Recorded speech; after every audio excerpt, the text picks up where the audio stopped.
in talking with many people who have gotten to spend some time around the great masters when they came here to America, a common thread was what you're describing, the sense of presence, their beings being affected almost at a vibrational level.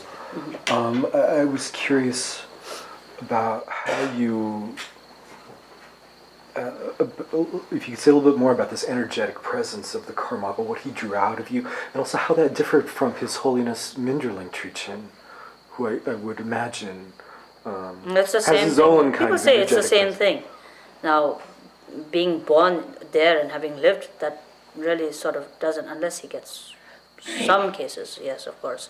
When you, if he says yes and you try to say no and then he says yes, then you start getting the same kind of feeling. But I think the thing is that being his daughter, one feels it more with someone else, but not necessarily with. But other people say that, and they start doing the same thing in his presence. So why does it happen now? Let's say teachers, His Holiness Karmapa was like that.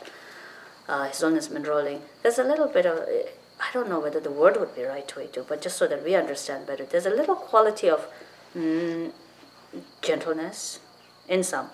And there's, let's say, a brilliant wisdom with gentleness and a brilliant wisdom with a slight wrath in it. So His Holiness Mindrolling Trichen and the Karmapa both have that wrathful quality in them.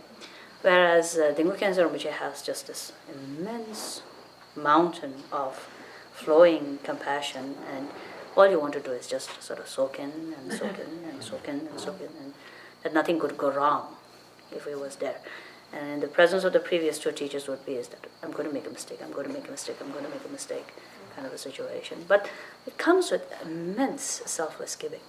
All these, the presence, if you see, there are teachers and then there are these teachers, in that just this unceasing activity that extends towards all sentient beings, that truly we begin to understand Prajnaparamita as being beyond words and expression.